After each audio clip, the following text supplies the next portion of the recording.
A fresh idea.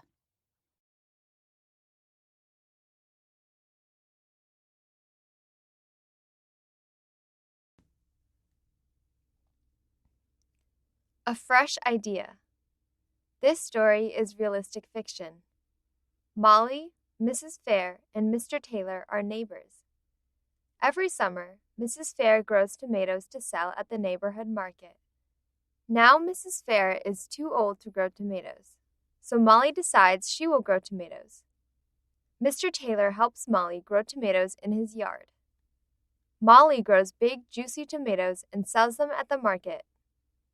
Next summer, Molly and Mr. Taylor will grow tomatoes and flowers to sell at the market.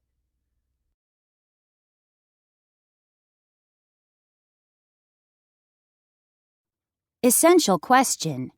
How do we get the things we need? Read about how one girl meets a need in her neighborhood.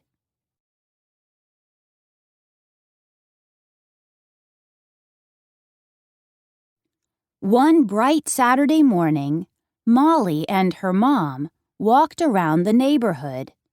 That is, her mom walked, but Molly ran, skipped, jumped over puddles, and visited the neighbors' dogs. Molly paused to look at the budding trees on her block. "I can't wait until summer," she said, "especially for Mrs. Fair's great tomatoes at her market stand." She pointed. Molly's mom stood looking at the empty lot where the market set up every summer weekend. She looked at Molly. "Honey, Mrs. Fair told me last week that she had to close her stand. She's really getting too old to run it anymore." Molly turned, stared, and put her hands on her hips. "But Mrs. Fair's stand can't close," she said. "It's the only place in the neighborhood we can buy fresh, delicious tomatoes." Then she added, to show she wasn't being selfish, "Everyone needs fruits and vegetables for a healthy diet." After they got home, Molly headed out to her backyard swing to think. "If only I could plant a garden," she thought, "but our yard is way too small." Just then, she noticed her neighbor Mr. Taylor looking at his daffodils. Molly knew he was thinking about how he had planted those flowers with his wife. This was the first spring since his wife had died, and Molly saw the sadness on his face. Then she had an idea.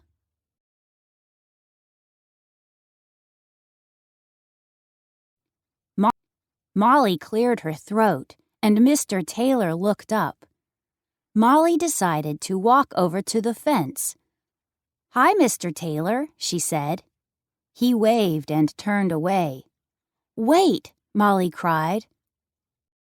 Taking a risk while she still felt brave, she rushed to gather her thoughts. "Mr. Taylor, Mrs. Fair isn't doing her tomato stand anymore because she's getting old, so I'd like to grow tomatoes. I don't want to get in the way of your flowers, though.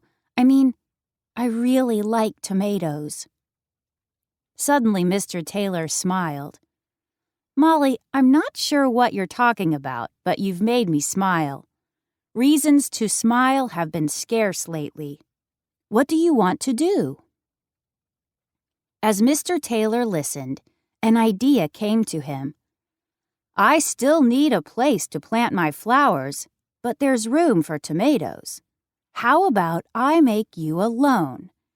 I'll let you use a plot of land in my yard. I'll help you, and when your garden starts to prosper, you can repay me with a few tomatoes." Molly and Mr. Taylor shook hands on this deal. "But first," Mr. Taylor said, "you'll have to make an investment by buying some tomato plants at the nursery."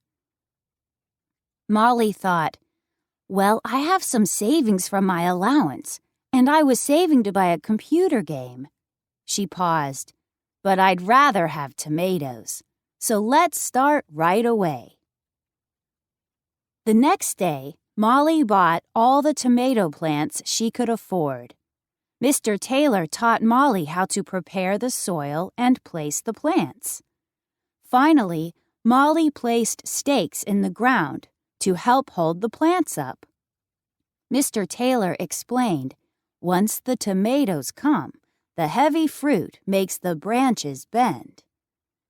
Then all they could do was water, pull weeds, and wait.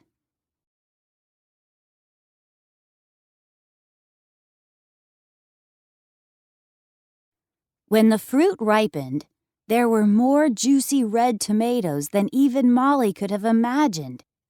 There is no way I can eat all these, she realized.